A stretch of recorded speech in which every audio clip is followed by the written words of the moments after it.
I've kind of hit a rut, and I don't really know how to improve. I don't know where to go next, or what to do, or what to look for. How do I figure that out?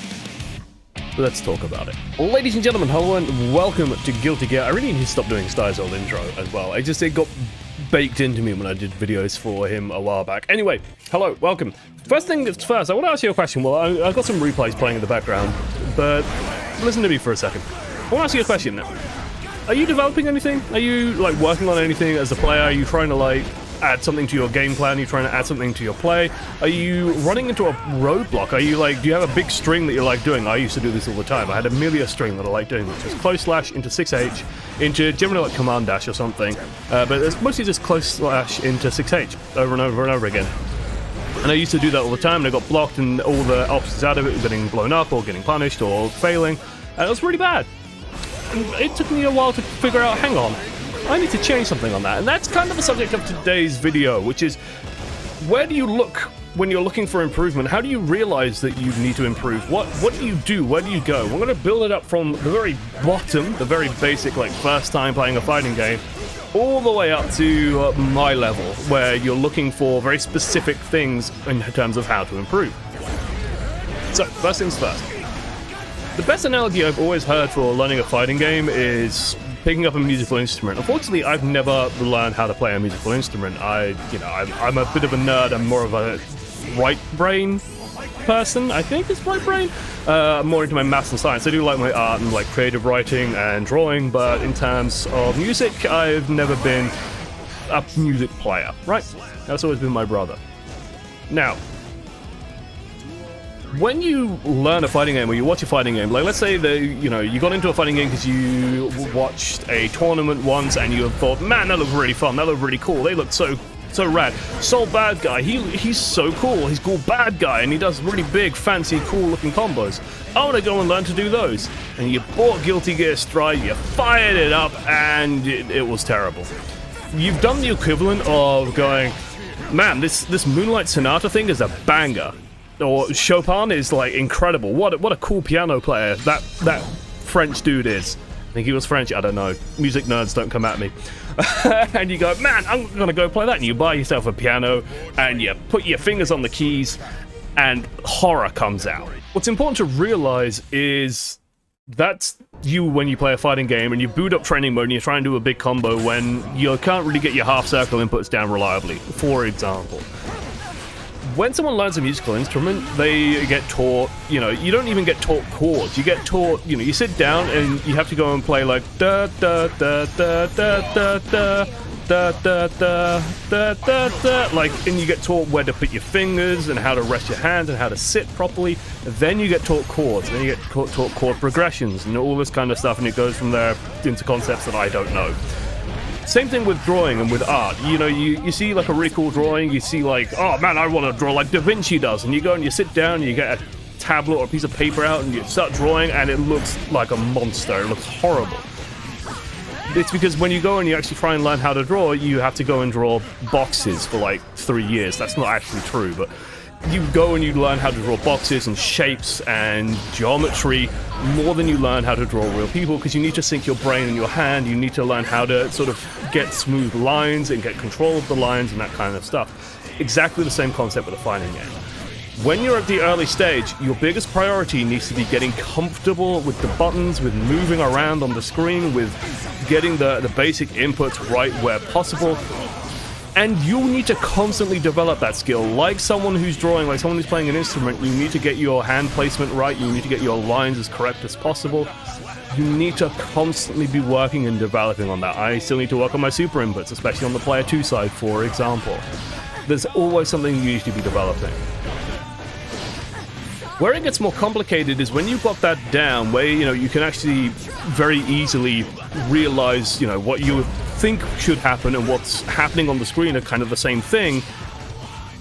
That's when it gets tricky to kind of figure out where to improve. And that's where it was easier for me to see this in Street Fighter. It's been harder for me to see this in Guilty Gear. Part of just how the rank system works in Guilty Gear.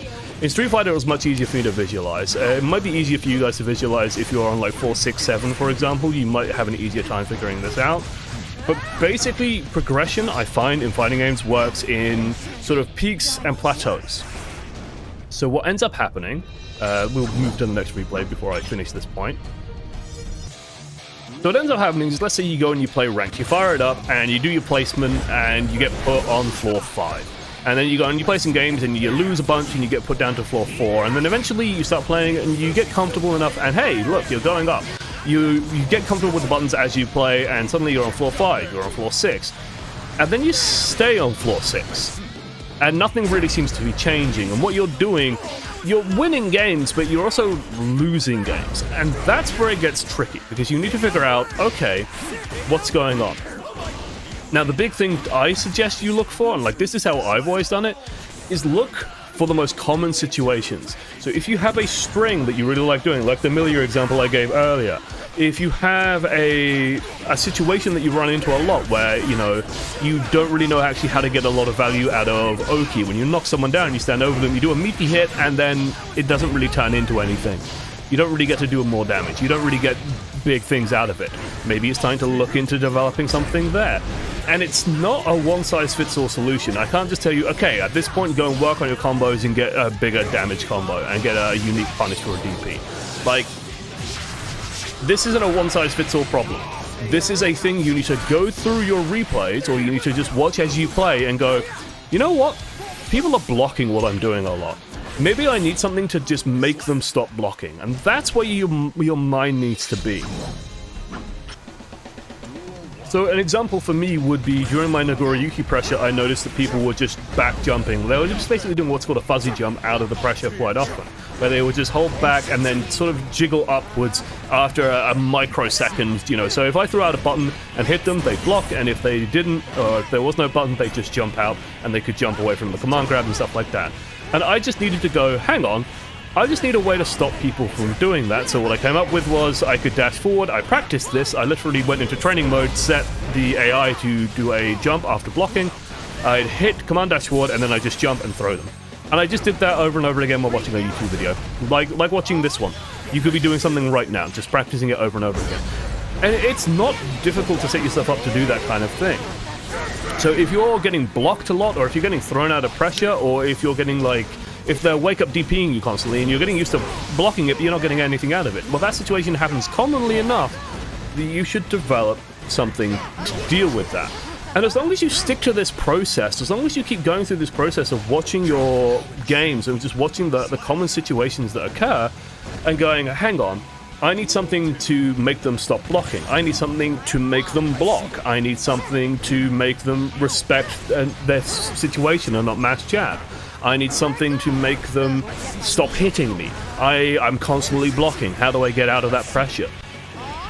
When you have these questions, and when you figure out how to answer these questions, that's when you can start going to watching high-level players, watching high-level replays in the replay viewer, watching streamers, watching tournaments, and going, what are they doing in this situation? What do they do when this is happening to them? What do they do when someone is repeatedly flip-kicking them over and over and over again as Nagoriyuki? The jerks. Screw you, Conroy. Anyway, it's a really important thing to be able to do, though, because I noticed this definitely in my Street Fighter gameplay, right? That I would go through these plateaus, where in Street Fighter it was easiest to see, like I mentioned, because of how the rank system worked in that game, because of how you ranked up and everyone started at the bottom of the ladder. It was easy to see when you just sort of stay at silver, and then you stay at super silver, and then ultra silver.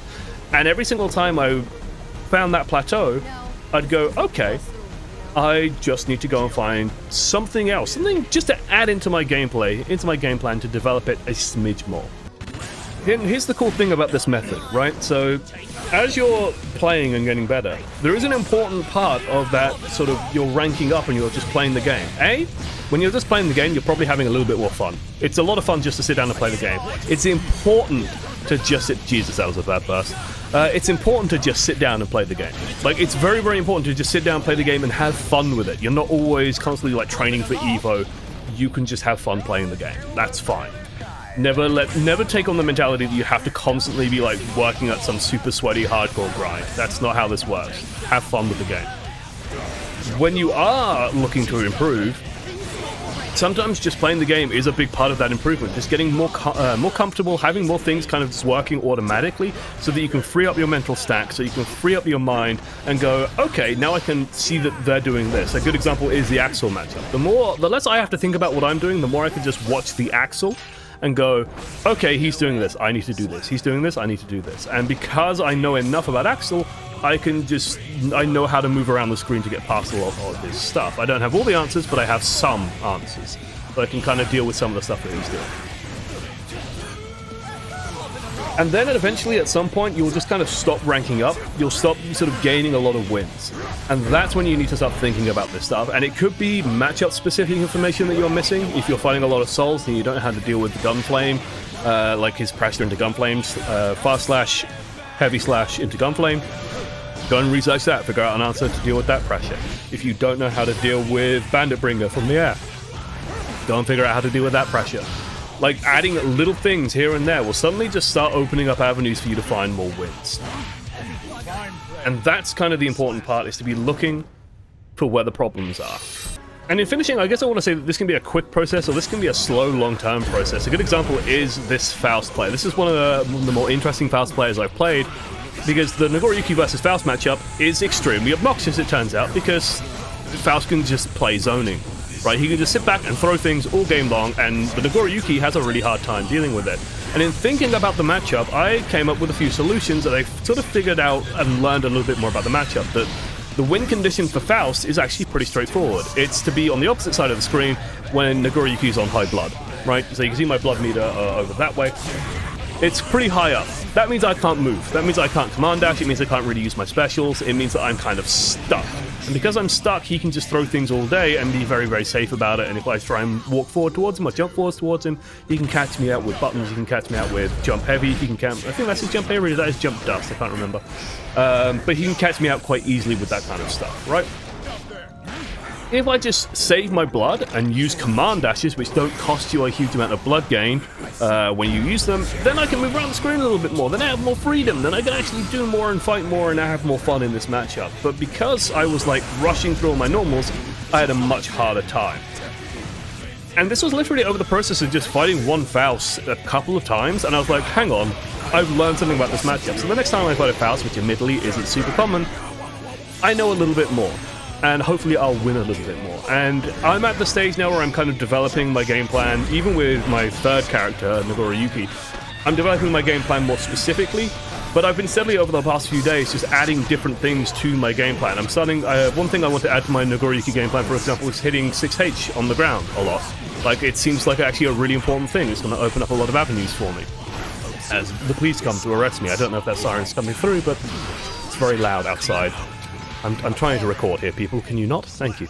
I guess in closing, while Faust looms scarily over us, don't be afraid if you encounter a plateau. It's perfectly normal. Look for one thing, look for one situation that crops up over and over and over again in those games, and then try and figure out a way around that. Try and figure out how to add something else to your mix. Make them jump, make them throw, or make them not throw, make them not jump. Have things that can kind of scare people. Sometimes doing nothing is the right answer. Sometimes just, like, I learned this with Melia. This is where I'll kind of wrap up. Right? The close slash 6H combo, the one thing I learned with Melia was just to sometimes just end the combo.